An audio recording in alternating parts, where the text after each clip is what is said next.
Well, it's that time of year again when you want to prepare your pepper plants for the winter.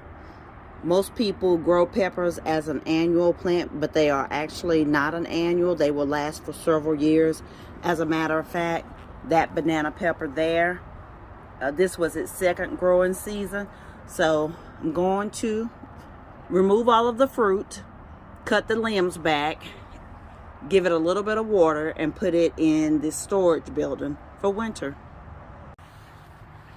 As you can see, all of the leaves and extra branches have been removed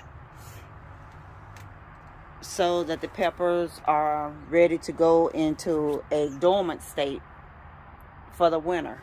You want to cut your pepper back pretty severely till there's a Y shape, but making sure that there's some nodes where the new branches and new leaves will emerge from next spring. Last year, I overwintered 3 peppers. All 3 peppers survived. It's just that in early spring, I killed 2 of them by aggressively watering them too much. So while these are in a dormant state, you want to give them just a little bit of water every couple of weeks, maybe even once a month, depending on how dry your area is. But this is the sweet banana pepper that was left from last year, and if you can see that a couple of the branches were completely dead because they were old ones, but it's got all of these knobs, and if it survives through the winter, it will be 3 years old.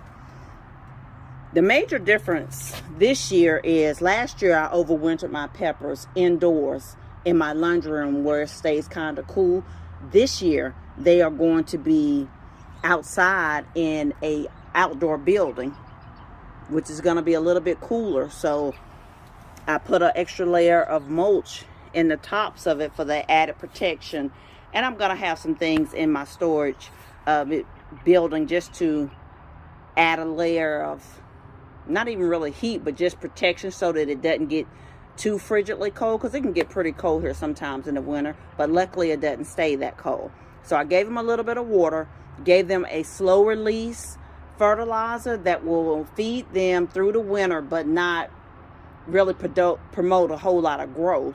They'll be in an area in a building that has windows on it, so it will be less light, but not enough light to keep it alive, but not enough to make it go into premature growth and sprouting. So that's it. I left the marigolds in there intentionally.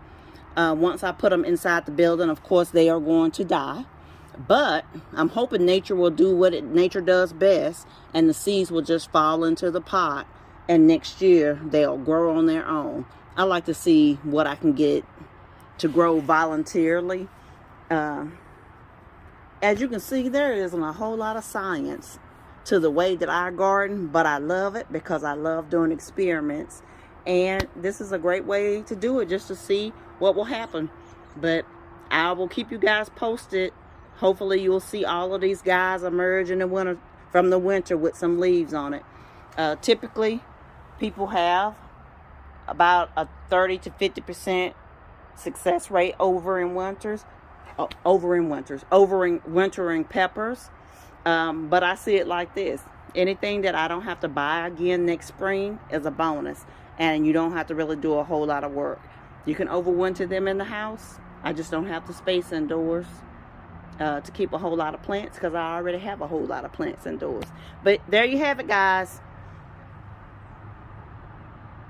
My peppers are all set to be stored for the winter. Wish me luck.